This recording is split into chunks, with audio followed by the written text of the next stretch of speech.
Hello students, आप सभी का हमारे यूट्यूब चैनल में हार्दिक स्वागत है। तो कोटा विश्वविद्यालय के जो बीएड के स्टूडेंट है फर्स्ट सेमेस्टर वाले, तो उनके पहला पेपर यहाँ पर कंप्लीट हो चुका है और काफी अच्छा रिस्पॉन्स मेरे को देखने को मिला। कुछ स्टूडेंट आए, उन्होंने पेपर दिया अच्छे से और कमेंट करके ये जरूर बताया कि सर पेपर अच्छा हुआ था, पेपर इतना इतना मिला है, सब चीज कवर की है। तो उन सभी को मैं एक बार दिल से धन्यवाद देता हूं कि उन्होंने अपना फीडबैक जरूर दिया। और ऐसे आप लोगों को करना है ताकि उससे ये पता चल जाता है कि पेपर कितना बैठ रहा है, अपन जितना बता रहे हैं क्या बैठ रहा है नहीं बैठ रहा है, तो उससे गाइडेंस हो जाती, गाइड हो जाती, मतलब एक नॉलेज टाइप में हो जाती है कि हाँ इतना कुछ सही है। तो मैंने पेपर देखा आप लोगों का, फर्स्ट पेपर काफी पूरा पेपर मिला हुआ था, जो बताया था वही क्वेश्चन वहां पर चिपके हुए मिले थे। ठीक है। और अगर आप लोग चैनल पर नए हैं तो चैनल को सब्सक्राइब, वीडियो को लाइक और बेल आइकन जरूर दबा दिया करो और ज्यादा से ज्यादा अपने दोस्तों को जोड़ो, शेयर करो वीडियो को। ठीक है, चलो देखो दूसरे पेपर की बात कर लेते हैं। हिंदी मीडियम वाले जो स्टूडेंट है उनके लिए बात करेंगे कंटेम्प्रेरी इंडिया एंड एजुकेशन का पेपर, सेकंड पेपर। राजहंस की सीरीज या सम्राट की सीरीज से आप लोग पढ़ सकते हैं। क्वेश्चन में आप लोगों को यूनिट वाइज, सिलेबस वाइज बताने वाला हूं, मोस्ट इंपोर्टेंट क्वेश्चन।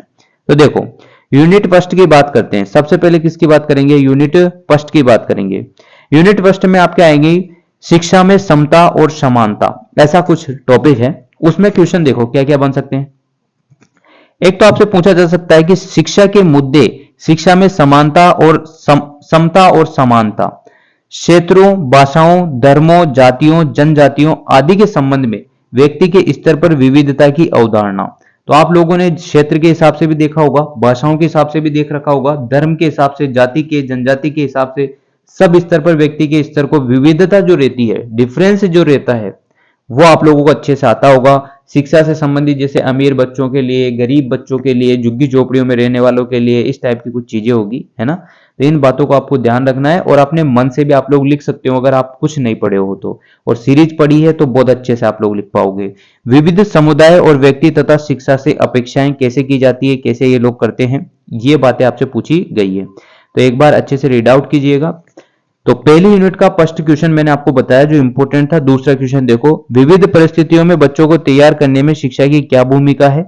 शिक्षा की भूमिका संग्रह समाधान के लिए सामूहिक जीवन और उपकरण के बारे में आपसे पूछा गया है। अच्छे से आप लोग लिख सकते हैं इसको। इसके बाद जो तीसरा मोस्ट इंपोर्टेंट क्वेश्चन है यूनिट फर्स्ट का, वो है शैक्षिक अवसर की समानता प्राप्त करने का दृष्टिकोण, शैक्षिक अवसर की समानता का प्रावधान, असमानता के कारण और समानता के आदर्शों की प्राप्ति शिक्षा। ये चीजें आपसे पूछी जा सकती है यूनिट वन में। एक बार अच्छे से आप लोग इन तीनों क्वेश्चनों का स्क्रीनशॉट ले लो और आप लोग इनको पढ़ के जाइएगा, बहुत अच्छी आपकी हेल्प होगी। और कॉपी पूरी भर के आया करो, पूरे क्वेश्चन करके आया करो, ठीक है। अच्छे से लिख के आया करो ताकि आपको अच्छे मार्क्स बने। देखो अब आगे यूनिट सेकंड की बात करते हैं। तो इसमें आपको शिक्षा का सार्वभौमिकरण पूछा जा सकता है, यह हर बार आता है, हर बार आता है, ठीक है। इसको अच्छे से पढ़ना। फिर उसमें आता है मानवाधिकार, बाल अधिकार, सुरक्षात्मक भेदभाव के रूप में शैक्षिक शिक्षा के सार्वभौमिकरण की अवधारणा। ये बहुत ही इंपॉर्टेंट क्वेश्चन है। ऐसा कोई सा पेपर नहीं हुआ होगा बीएड का जिसमें ये क्वेश्चन नहीं आया हो, ये और ये, ठीक है।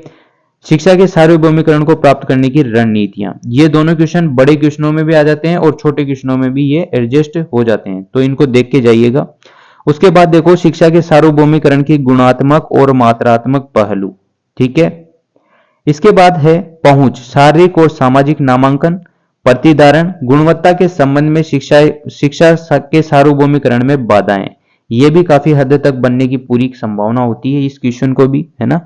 देखो समुदाय के हाशिए पर मौजूद वर्ग जैसे कि लिंग, क्षेत्र, भाषाएं, धर्म, वर्ग, जातियां, जनजातियां आदि की शिक्षा की समस्याएं, मुद्दे और उपाय, ये बड़े क्वेश्चनों में बनने की संभावना है, ठीक है। तो जो मैं क्वेश्चन बता रहा हूं ये तीसरे नंबर का और दूसरे नंबर का जो क्वेश्चन है वेरी इंपॉर्टेंट क्वेश्चन है, इनको जरूर देख के जाना है। देख के तो आपको सारे ही जाना है जो मैं बता रहा हूं, चार पांच टॉपिक या चार पांच क्वेश्चन, ठीक है, मोस्ट इंपॉर्टेंट। देखो यूनिट थर्ड की बात कर रहे हैं अब, है ना। तो इसमें बात की जाएगी भारतीय संवैधानिक प्रावधान शिक्षा से संबंधित। पहला क्वेश्चन यह बन सकता है कि भारत के संविधान का परिचय दीजिए, विशेष प्रस्तावना, मौलिक संवैधानिक मूल्यों, शिक्षा के उद्देश्यों के संबंध में, नागरिकों के अधिकार, कर्तव्य और राज्य की नीतियों के निर्देशक सिद्धांत के बारे में आपसे पूछ सकते हैं। फिर उसके बाद आपसे पूछा जा सकता है कि शिक्षा प्रारंभिक से संबंधित भारत के संविधान में क्या क्या संशोधन हुए। शिक्षा धार्मिक अल्पसंख्यक और भाषाई अल्पसंख्यक, इनके बारे में अंतर पूछ सकता है। भेदभाव के खिलाफ जो अधिकार है उसके बारे में आपसे पूछ सकता है। शिक्षा का माध्यम समानता का अधिकार, ये भी आप लोगों से पूछा जा सकता है। इसके बाद बात करते हैं शिक्षा के मुद्दों और समस्याओं के लिए संविधान की दशा क्या है। संविधान की दशा क्या है, ये भी आपसे पूछा जा सकता है। तीसरी यूनिट के मोस्ट इंपोर्टेंट क्वेश्चन मैंने आपको बताए हैं। अब फोर्थ यूनिट की बात कर लेते हैं। फोर्थ यूनिट में आपसे पूछा जा सकता है कि उभरती भारतीय चिंताएं और उनके शैक्षिक निहितार्थ से संबंधित चीजें पूछेंगे। पहला क्वेश्चन देखो, जो कि वेरी इंपॉर्टेंट तो है ही, ठीक है।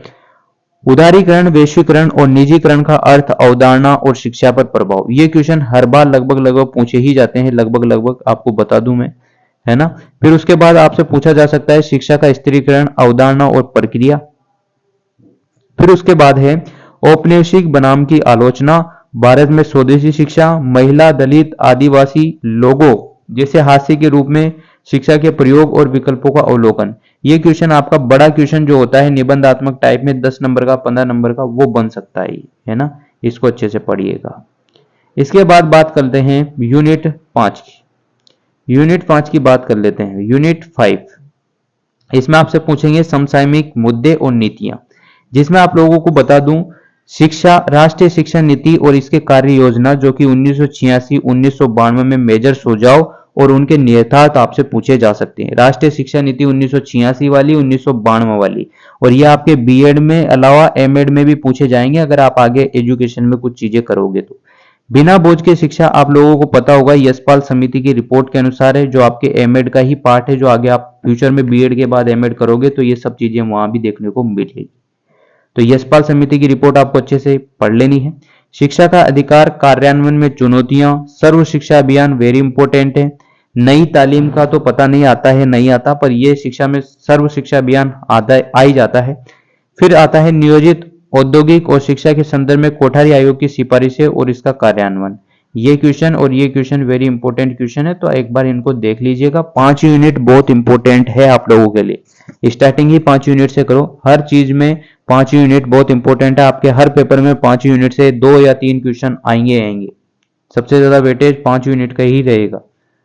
इन बातों को ध्यान रखना है और देख लो एक बार। मैं आप लोगों को अच्छे से एक बार फिर से स्क्रीनशॉट ले सकते हो, आप लोग लेना चाहो तो। ये क्वेश्चन है जो पहली यूनिट के हैं, ठीक है। दूसरी यूनिट के ये क्वेश्चन है, इनका आप स्क्रीनशॉट ले सकते हो,